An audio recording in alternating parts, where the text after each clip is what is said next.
Mňa zaujíma ten clash, lebo nemám toľko času si to čítať, tak rád by som o tom tak počul, že prečo si tam.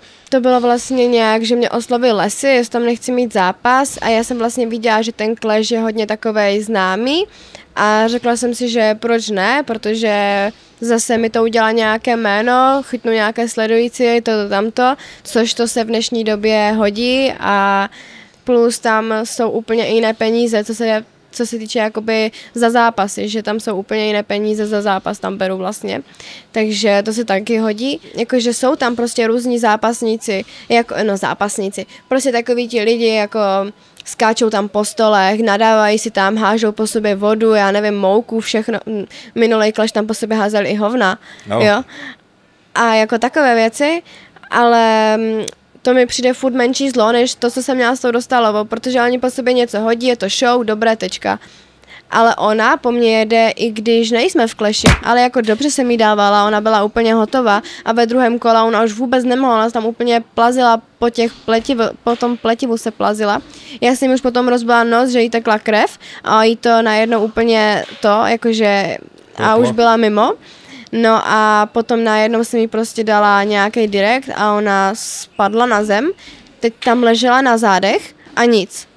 A teďkom i Lesy do mikrofonu tam říkal, jakože jak jsem se potom na to dívala zpětně, tak tam říkal, že co dělá ten rozhodčí, že už to má ukončit, že to je jasné KOčko, nebo TKOčko pro Verču, ne? Že už to má ukončit.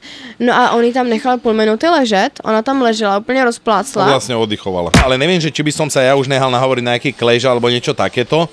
Jedine v tom prípade, že by tam bol fighter alebo niekto taký, že by to bolo fakt, že jak reálne, lebo mne sa napríklad ten clash ľúbi, nesledujem ho moc, čo sa týka tej show. Neviem teda, však ty tam bola priamo, ja som to len videl ako show, to je pekná. Ľudia sú tam, čísla to donáša. No. Čiže už by som si aj tak zvážoval, samozrejme už by som si nedal nejaký úplne ostrý zápas nejakým 20-ročným Rusom alebo Brazílcom, to samozrejme nemám 44 rokov. Takže čakám na ponuku a ja som zas blázon. Mne keď niekto niečo navrhne, aby som chytil tu chuť, tak možno by som sa nehal nahovoriť ešte na niečo. Plno trenérů, co jsem třeba měla, tak mi říkali, já jsem měl zápasy tam, přičemž nikde fotka, na Tapology nic takového neměli a vždycky to bylo jenom jakože keci. Ale že u tebe fakt, že prostě si zápasník byl, že jo, poháry, všechno máš. Mám nejaké medailičky, aj jiu-jitsu, aj grappling, aj MMA. A ťažké zápasy som mal, neboli všetky vyhraté, mal som aj prehry. Viděla jsem něco a možná i proto ty tréninky jsou takové lepší, že prostě já nevím, i ty tréninky prostě vnímám úplně jinak s tebou, ale nešetrím ťa. Než s jinýma musím trenérama. povedať, že vůbec sa nešetrím. Nešetříš. Vůbec sa nešetrím. Nešetříš. Dneska říkám, dneska jsem přišla domů a blila jsem. Ale aj to treba, potom nebudeš bliť po zápase. Jo, a môžeš aj bliť po zápase, ale musí byť vyhratý. V jednom zápase som ťa nesol na rukách po zápase v tom prehnanom. No a to som ani nevedel, že si tam dala antibiotík, hore dole. Vedel som, že si bola troška chorá, ale si to zabila. Jo, ale si to odmakala vlastne na body, len si prehrala. Jo, no a s tou stejnou soupeřkou mám i teďkom právě zápas odvetu v říjnu nebo v září nebo v říjnu na Erebáčku, takže s ním mám i takom odvetu, takže už nemám... Si tvrdohlava bojovná, hej, nedáš len niečo len tak. Takže už nemám... Ani si nevzdala ten zápas, mohla si ja vyhovoriť, že si chorá, alebo čo? Čo mohla. Nebolo moc rozumné, lebo fakt som ťa musel nosiť tam na rukách po schodoch. Ja viem. A si bola taká ťažká, si bola. Teď musím ukázať, že to bylo fakt jenom kvůli těch antibiotik a že jinak musím ju takom rozbiť. Ja musím povedať, tá superka nebola až taká slabá. Bola docela taká odolná, nepríjemná, doterná. Nebola to ľahká superka. Ja si myslím, že ju porazíš, keď budeš v pohode, ale nedá sa povedať, že mala záporné skore, ale však mala kvalitné zápasy, ne, s kvalitnými superkami. Měla s kvalitnými práve a ona těch profí Takže niekedy to človeka môže oklamať, že určite. Máš niekoho, kto má záporné skore a narobíš sa s ním viac možno s niekým ako... Určite, ona měla hlavně těch profí strašně moc už. A třeba tady, to se ani nedá úplně jakoby brát, ty červené a zelené políčka, protože je plno lidí, co třeba já znám, že si ty profi zápasy jenom dělají. Že třeba veme si kamaráda svého ze třídy a řekne mu, hele, dám ti 2000, půjdeš se mnou do zápasu, já ti dám jenom přední, zadní a ty spadneš.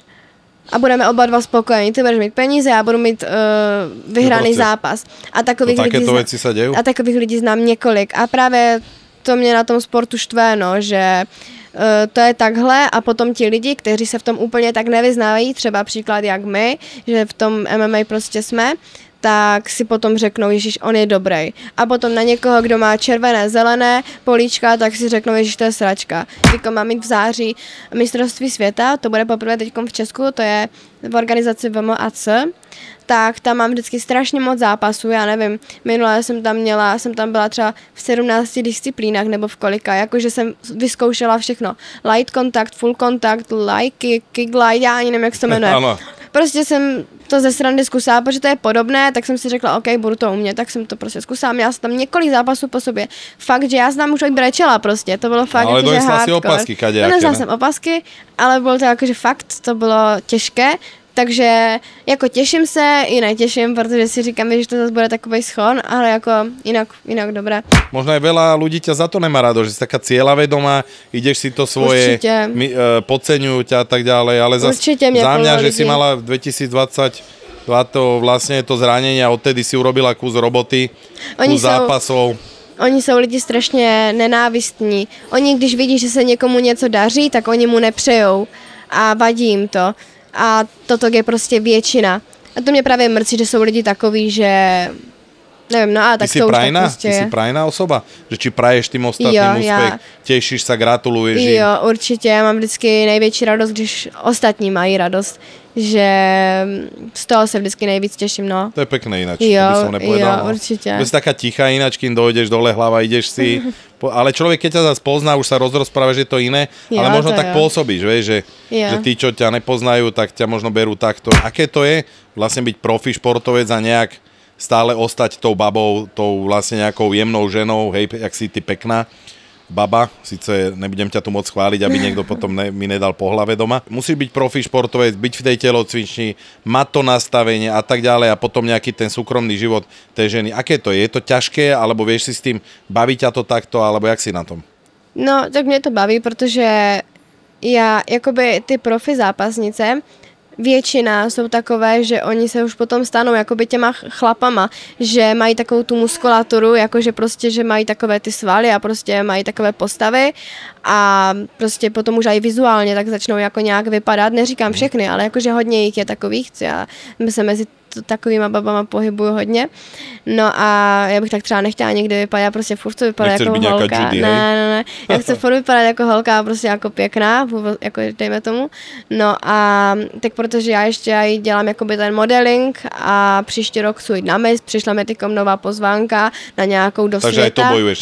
Nezdáš sa ničoho, hej? No, takže... Darmo ťa hejtujú, proste ideš si všetky tie smery, ktoré si vybrala, ideš po nich, hej? Já chcem je třeba štve, jakože jediné takové blbosti, takže nemůžu mít třeba dlouhé nechty. Já si je vždycky dělám třeba na víkendy, nebo když mám nějakou akci, tak si je udělám, ale nemůžu... Stále chceš ostať tou ženou, hej? Jo, ale že si je nemůžu jakože mít dlouhé nechty furt kvůli to MMA, což kdybych MMA nedělala, tak mám dlouhé nechty, mám řasy, mám všechno a takhle, i řasy si nechávám dělat, ale teď je třeba nemám, protože jak je horko a děláme grappling, tak tak to je hrot. Takže člověk ťa môže stretnúť niekde na diskotéke, ruka hore, proste, že sa aj troška tak rozbiješ, nejaký alkohol možno, alebo jak si s týmito vecami. Každý, čo tak sledujem, ja to moc ako nečítam, sa priznám, že ťa tak hejtujú, že si tatinková toto a ja tu mám práve že možnosť vidieť, že si privyrábaš súkromkami, čo není ľahká cesta, lebo namáhaš sa s tým telom, búchajú ti tam do tých rúk, robíš té spolupráce, takže jak je to s tím zarábaním? Určitě, ne, já se snažím si sama vydělávat, jakože samozřejmě